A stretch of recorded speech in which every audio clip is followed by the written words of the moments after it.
तो आज हम लोग जानेंगे टेंस के कुछ ऐसे ट्रिक्स जिसका यूज करके तुम इजीली एग्जाम में अच्छा स्कोर कर सकते हो। या तो तुमने पहले कभी टेंस ना पढ़ा हो या फिर तुम्हें अगर इंग्लिश समझने में प्रॉब्लम आती है तब भी इस ट्रिक्स का यूज करके तुम आसानी से अच्छा मार्क्स स्कोर कर सकते हो।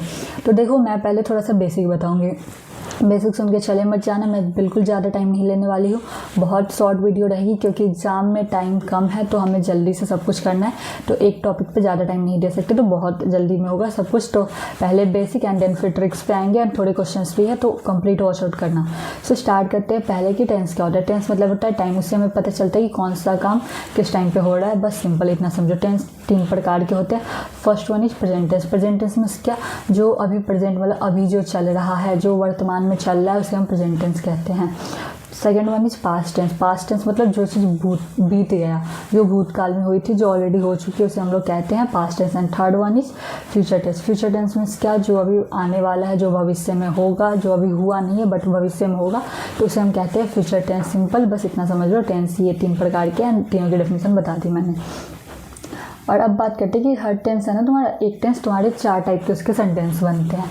First one is indefinite. Indefinite कहो या सिंपल कहो, बात वही होती है जिसको तुम लोग, जैसे कुछ लोग कहते हैं सिंपल प्रेजेंट और कुछ लोग कहते हैं प्रेजेंट इंडेफिनिट, दोनों सही है, कुछ भी तुम समझ जाओ, वही बातें होती है।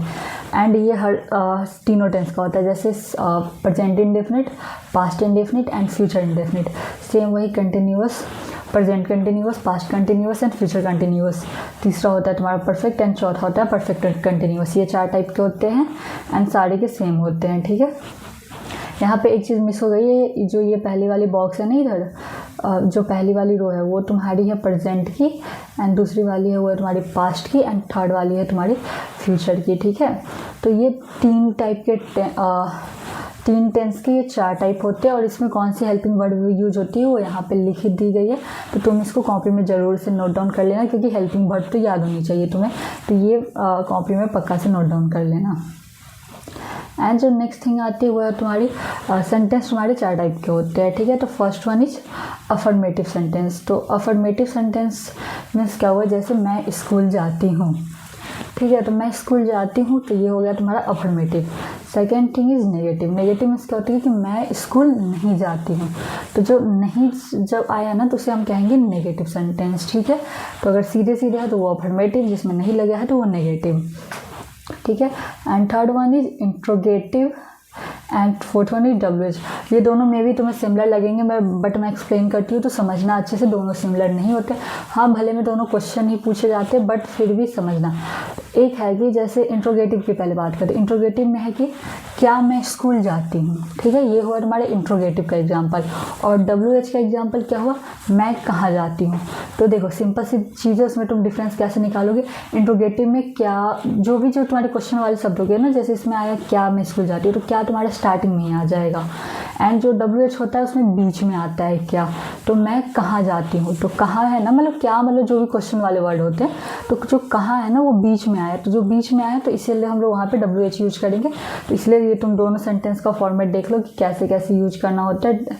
ये ना फॉर्मेट लिखी है उसकी, तो पक्का से तुम देख लेना। अफर्मेटिव नेगेटिव का भी देख लेना एंड फिर ये इंट्रोगेटिव WH का भी देख लेना, एंड दोनों का डिफरेंस तो समझ में आ ही गया कि क्या है, तो ठीक है। और हाँ, अगर ना समझ में आएगी कोई भी पॉइंट पे तो तुम कमेंट में बता देना, हम लोग और अच्छे से डिटेल में वहाँ पे तुम्हें एक्सप्लेन कर देंगे, कोई भी पॉइंट अगर ना समझ में आए तो। अब आते हैं ट्रिक्स के ऊपर, जो सबसे इम्पॉर्टेंट है। देखो, कोई भी सेंटेंस में तुम्हें अगर इसमें से कुछ भी दिखे, जो इतने सारे वर्ड लिखे ना, now, this time, this days, nowadays, at present, at the moment, listen, look, be quiet, तो ऐसे कुछ भी दिखे, ठीक है, तो इतने वर्ड्स को तुम नोट डाउन कर लो। और लुक, ये जो साइड में जो एक्सक्लेमेशन मार्क है ना, अगर तुम्हें ये भी दिखे, ये जो लुक के बाद दिख रहा है ना, ये वाले जो है, अगर ये भी दिखे तो इस सारी जगह पे तुम पता है क्या यूज करोगे, इज MR + B4, ये तुम्हें यूज करना है। बस सिंपल, कुछ नहीं करना, ये वर्ड दिखे तो तुम्हें इज MR + B4 यूज कर देना है। अब जैसे क्वेश्चन पे आते हैं, यहाँ पे दिखा कि क्या है, जो ये वाली सेंटेंस है ना, वो ये ऑलरेडी ऊपर में मेंशन थी कि अगर ऐसा कुछ दिखे तो क्या यूज करना है, इज MR + B4। तो यहाँ पे इज MR + B4 कहाँ पे है, तो ऑप्शन C में है। तो इसलिए तुम बस उस वर्ड्स को याद रखोगे तो तुम इजीली सॉल्व कर पाओगे।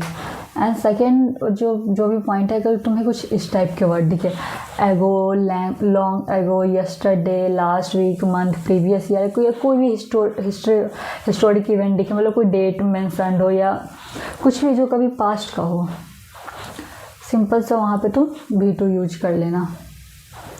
जैसे यहाँ पे देखो, वास्को डी गामा, मतलब fill in the blanks, India in 1498। तो क्या है, एक स्पेसिफिक टाइम दिया हुआ है, एक हिस्टोरिक इवेंट है, ईयर दिया हुआ है, तो यहाँ पे तुम क्या यूज करोगे, V2। तो V2 इसमें से कहाँ पे, तो डिस्कवर्ड में है। तो बस वो वर्ड याद रखना, उसके इससे तुम्हें आसानी से मिल जाएगा।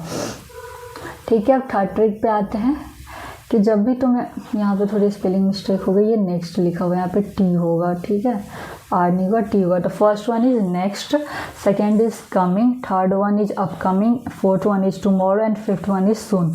तो ये अगर तुम्हें कुछ ऐसे वर्ड दिखे ना, जो दिखे कि अच्छा अपकमिंग के हैं या फिर ये सब वर्ड दिखे, तो तुम्हें आराम से उसमें कुछ नहीं करना, शैल विल प्लस V1 लगा देना है।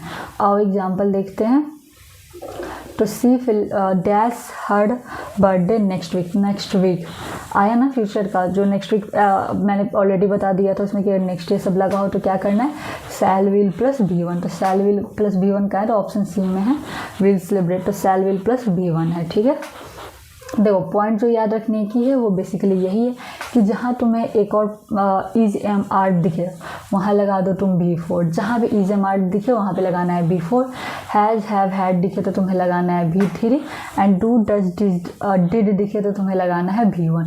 ये याद करना बहुत इंपॉर्टेंट है और कॉपी में नोट डाउन भी करते रहो साथ साथ में।